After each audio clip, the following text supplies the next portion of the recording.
My dear friend, this is Jitendra Kumar. दोस्तों, आज हम लोग बात करेंगे मैथ पेडागोजी। अब मैथ पेडागोजी में हम पढ़ेंगे आज एनसीएफ 2005। तो एनसीएफ 2005 पढ़ेंगे। ये सबसे ज़्यादा इंपॉर्टेंट है। ये पांचों सब्जेक्ट में आपको आएगा। ये पांचों सब्जेक्ट में कम से कम यानी कि 5 से 10 क्वेश्चन यहाँ से देखने को मिलता है, क्योंकि एनसीएफ से डायरेक्टली या इनडायरेक्टली क्वेश्चन बहुत सारा बनता है। इसलिए पांचों सब्जेक्ट में ज़्यादा इंपॉर्टेंट है। तो इसीलिए आप इसे बहुत ध्यान से पढ़िए। जो जो इसमें बताया गया है, सुझाव दिया गया है, उसे आपको ध्यान रखना है।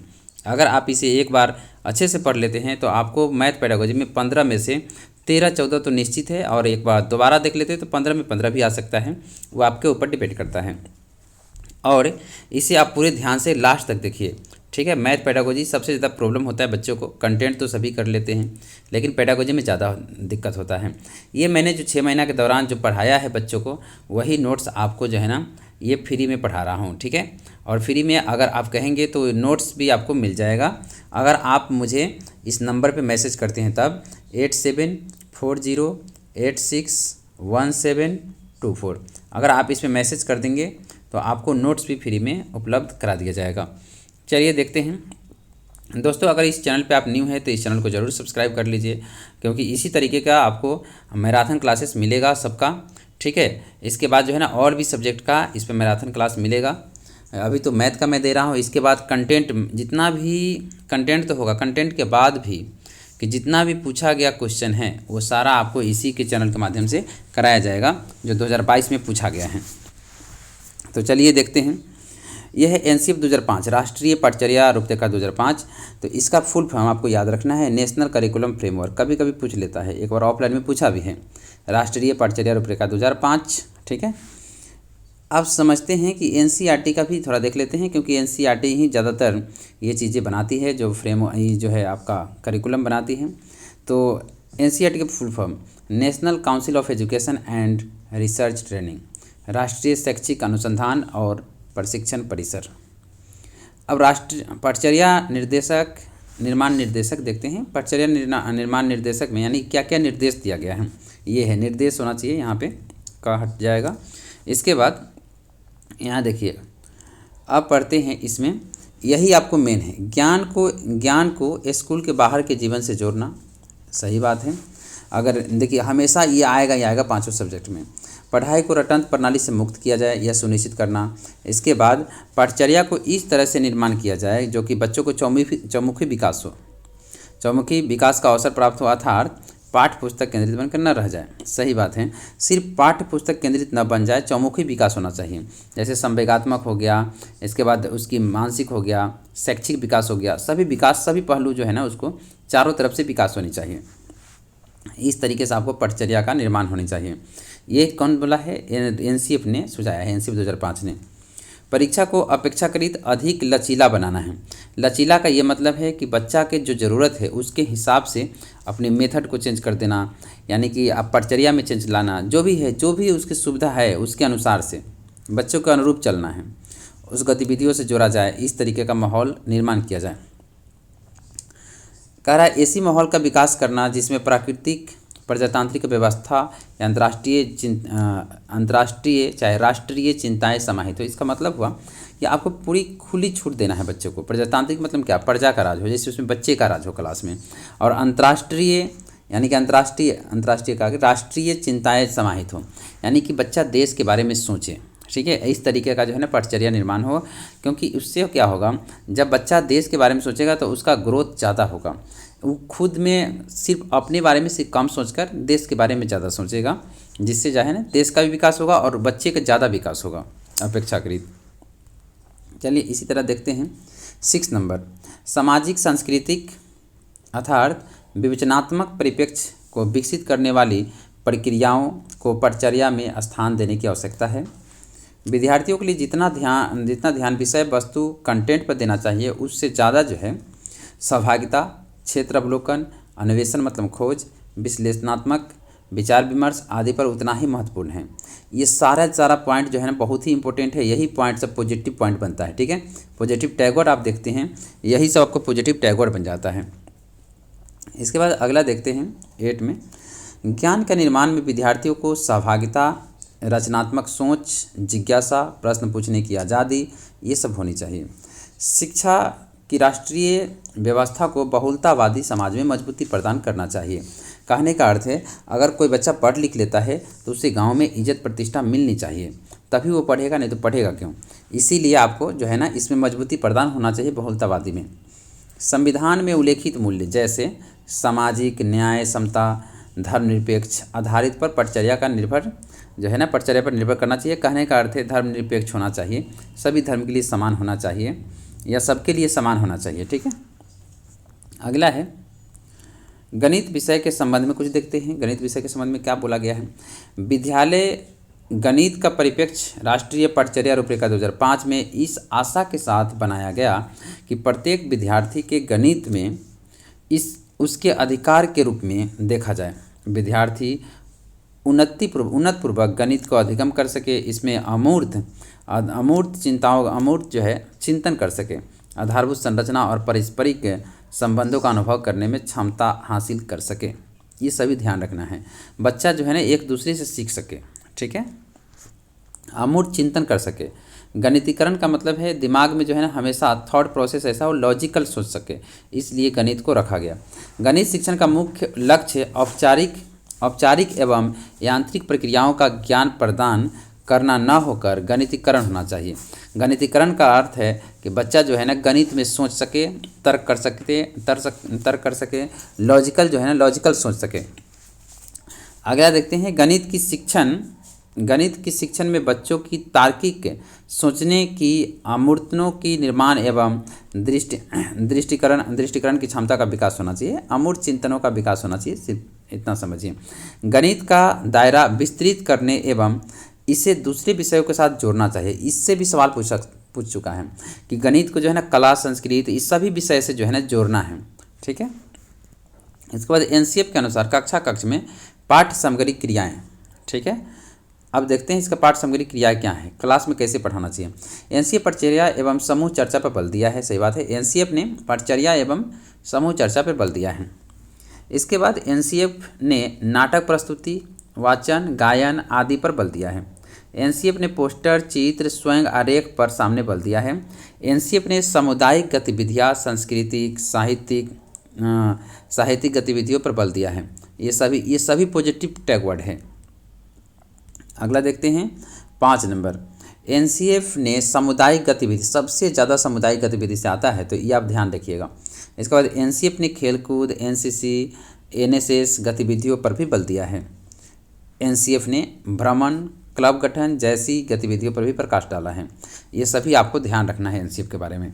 एनसीएफ ने कुछ और भी बोला है, चलिए देखते हैं। एनसीएफ के अकॉर्डिंग अगर संकीर्ण उद्देश्य की बात हो तो प्राथमिक स्तर पर संक्रियाओं जैसे जोड़, घटाव, गुना, भाग, इस तरीके से मापन, समिति, चौपर आदि का भी पैटर्न वगैरह ये सब चीज़ें जो है ना है सिलेबस में, तो ये ध्यान रखिएगा।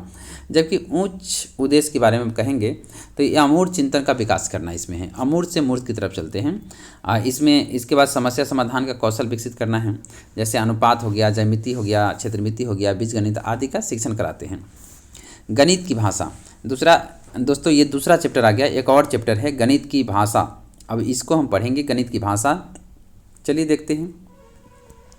कहता है गणित की अपनी एकमात्र भाषा होती है जिसमें अंतर्गत शब्द भंडार, शब्द क्रम, पर्यायवाची, संक्षिप्त रूप आदि का संगठन से निर्धारित किया जा सकता है। गणित की भाषा के प्रमुख अंग है पद, प्रत्यय, सूत्र, सिद्धांत, संकेत, ये सभी है। ठीक है, मेन तो आपको ये ध्यान रखना है। अब पद किसे कहते हैं तो ये समझना है। पद जैसे फर्स्ट टर्म आप समझते हैं, तो टर्म जैसे 2x हुआ, ठीक है, 2x + 3y इस तरीके से हुआ, तो ये क्या है, टर्म है। कितना टर्म है, 2 टर्म है। प्रत्यय मतलब एक, ये टोटल क्या मिलके बन गया प्रत्यय। सूत्र मतलब आप जानवे करते हैं, जैसे ये भी सूत्र जो है, जैसे a + b के होल स्क्वायर, ये क्या है, सूत्र है। इसका जो है ना a² + b² + 2ab। सिद्धांत, किस सिद्धांत पे काम करते हैं, जैसे बोर्ड मास पे काम करता है। संकेत में आप जानवे करते हैं प्लस, माइनस, गुना, भाग, ये सब जो भी है ये सब संकेत में आएगा। तो ये सब मेन है, गणित की भाषा का निर्माण करने वाला यही है। पद, प्रत्यय, सूत्र, सिद्धांत, संकेत, ये सब चीज़ें। ठीक है, तो चलिए गणित की भाषा के कार्य क्या हैं। तार्किक चिंतन को बढ़ावा देना, कल्पना एवं शाब्दिक भिन्नता को स्पष्ट करना। इसके बाद परिभाषिक शब्दों को सरल बनाना, देखिए बहुत सारे परिभाषा रहता है, उसको क्या करना है, सरल बनाना है। एक ही विचार को अलग अलग तरीके से अभिव्यक्ति करने की क्षमता का विकास करना, सही बात है। इसके बाद जो है विषय वस्तु को समझने का आधार माना जाता है, उसको गणितीय भाषा कहा जाता है। ठीक है, अगला देखते हैं, गणित भाषा कैसी होनी चाहिए। तो अगर इसके बारे में इससे बहुत बार क्वेश्चन पूछा गया है, तो ये सरल और रोचक होना चाहिए। पहला, मानसिक स्तरानुसार होनी चाहिए, यानी कि अगर 5th का बच्चा है तो 5th का ही रहना चाहिए। सरल परिभाषिक शब्दावली होना चाहिए, सरल जितना सरल हो सके। अमूर्त बातों के चिंतन में सहायक होना चाहिए। इसके बाद संक्षिप्त होना चाहिए, सटीक होना चाहिए, तार्किक होना चाहिए, सुस्पष्ट होना चाहिए, क्रमबद्ध होना चाहिए, व्यवस्थित होना चाहिए, वैज्ञानिक होना चाहिए, अंतर्राष्ट्रीय एवं सार्वभौमिक एवं वस्तुनिष्ठ होना चाहिए। ये सारा के सारा पॉइंट जो है ना पॉजिटिव है कि ये सिर्फ आपको मैथ में ही आएगा। ठीक है, तो बहुत अच्छे से इसे ध्यान रखिए। अगला देखते हैं, गॉस के अनुसार देखेंगे, अगर गॉस ने क्या बोला, गणित विज्ञान की रानी है, जबकि वही गिब्स ने बोला है गणित एक भाषा है, जबकि बेल ने बोला है गणित विज्ञान का नौकर है। ठीक है, गैलीलियो ने बोला है गणित एक ऐसी भाषा है जिसमें परमात्मा ने संपूर्ण जगत और ब्रह्मांड को डाला है। ये सारा के सारा परिभाषा आपको फर्स्ट लेक्चर में ही करा दिया गया था और ट्रिक के माध्यम से याद करवा दिया गया था। अगर आप उस वीडियो को नहीं देखे हैं तो उस पर जाकर देख लीजिए। दोस्तों, अगर आप न्यू हैं तो ज़रूर इस चैनल को सब्सक्राइब कर लीजिए और अपने दोस्तों में ज़्यादा से ज़्यादा शेयर कीजिए, जिससे कि मुझे भी मोटिवेशन मिल सके कि और भी आगे जो है ना कंटिन्यू कर सके। चलिए अब देखते हैं, गणित के भाषा को विकसित करने के प्रमुख चरण। गणित को एक व्यवहारिक विषय के रूप में प्रयुक्त किया जा सके, इसके लिए जो है ना फेमुला लिवेक ने ELPS जो है ना थ्योरम दिया है। ये काफ़ी ज़्यादा बार पूछा गया है ELPS। ठीक है, इससे भर भर के सवाल पूछा है, तो आप इसे ध्यान रखिएगा। अब इसका हम अर्थ समझाते हैं। ELPS का क्या मतलब है, जो मैथ पढ़ाते हैं उसमें भाषा का कैसे निर्माण हुआ। तो पहले एक्सपीरियंस, फिर इसके बाद लैंग्वेज, इसके बाद पिक्चर, इसके बाद सिंबल। अब एक्सपीरियंस क्या करना है, ठोस वस्तु का जो है ना कंक्रीट वस्तु देना है, बच्चों को एक्सपीरियंस कराना है। दूसरी बात, उसको गणितीय में भाषा बताना है। इसके बाद पिक्चर, उसको पिक्चर बनाना है, सिंबल बताना है। एक एग्जांपल से समझते हैं, जैसे मान लीजिए कि मुझे जो है ना आधा पढ़ाना है, तो कैसे पढ़ाएंगे। पहले हम क्या करेंगे, कोई वस्तु लाएंगे, उसको आधा काट कर देंगे, जैसे मान लीजिए ये गोला है इस तरीके से। ठीक है, अब मैं इसको आधा काटा, यहाँ से जो है ना आधा काट लेंगे। चलिए देखते हैं, जैसे यहाँ से देखिए, यहाँ से आधा काटा तो हम समझेंगे कि ये आधा है, यहाँ पे दिखा देगा। फिर इसके बाद लर्निंग, भाषा समझाएंगे कि आधा कैसे होता है। ठीक है, अब आधा लिख कर समझाएंगे कि आधा कैसा होता है। इसके बाद पिक्चर में क्या दिखाएंगे, एक जो है ना कुछ लाएंगे इस तरीके से पिक्चर, और इसमें दिखाएंगे कि ये बच्चा आधा है। इसी तरह जो है ना सिंबल के बारे में बात करें तो सिंबल में दिखाएंगे कि 1/2 इस तरीके से सिंबल होता है इसका। ठीक है, इस तरीके से हम उसको कराएंगे। चलिए इसका देखते हैं, यहाँ पे पूरा डिटेल से लिखा हुआ है। ई का मतलब है वस्तु को ठोस अनुभव प्रदान कराना, जबकि एल का मतलब है ठोस वस्तु का प्रयोग वार्तालाप या मौखिक कराना। पी का मतलब है चित्र दिखाकर चित्र दिखाकर अवधारणाओं को बताना। अगला एस से है सिंबल, यानी कि चिन्ह बताना। हमेशा लास्ट में चिन्ह आएगा। गणितीय शब्दावली है, कुछ शब्दावली को आप देख लीजिए क्योंकि बहुत ज़्यादा इंपॉर्टेंट है, ये शब्दावली आता ही आता है। इस बार भी पूछा है 2022 में भी। समुच्चयन क्या है, समुच्चयन पूछता है। समुच्चयन का अर्थ है दो चीज़ों को मिलाना। जैसे मान लीजिए एक टोकरी में 2 सेब है, दूसरी टोकरी में 4 सेब है, दोनों को मिला देंगे 6 सेब हो जाएगा, उसको समुच्चयन कहेंगे। जैसे अब संवर्धन किसे कहेंगे, तो मान लीजिए एक टोकरी में 4 सेब है और उसमें 2 और डाल दिया तो उसमें वृद्धि हो गया, तो उसमें हम 6 बोलेंगे। तो इसको भी 6 ही आएगा, लेकिन इसको संवर्धन कहेंगे। दूसरी एग्जाम्पल समझते हैं। मान लीजिए एक शर्ट का 200 रुपया है और 200 रुपया है और दूसरी शर्ट खरीदा उसका 300 रुपया है। दोनों शर्ट खरीदने पर कितना रुपया देना पड़ेगा, तो ये मुझे 500 देना पड़ेगा, इसको समुच्चयन कहेंगे। अब मान लीजिए कि किसी शर्ट का 200 रुपया पहले से है, 300 रुपया इसमें वृद्धि हो जाता है, 300 रुपया बढ़ जाता है, तभी भी 500 देना पड़ेगा, लेकिन यहाँ वृद्धि वर्ड आया है इसलिए संवर्धन कहेंगे इसे। चलिए अगला देखते हैं, तुलनात्मक जमा। तुलनात्मक जमा क्या है, जब ए की तुलना में बी के पास एक्स वस्तु अधिक हो तो तुलनात्मक जमा कहते हैं। जैसे राम के पास श्याम से 2 रुपया अधिक है तो उसको तुलनात्मक जमा कहेंगे। राम के पास श्याम से 2 रुपया कम है तो उसे तुलनात्मक घटा कहेंगे। कम रहेगा तो घटा, ज़्यादा रहेगा तो तुलनात्मक जमा।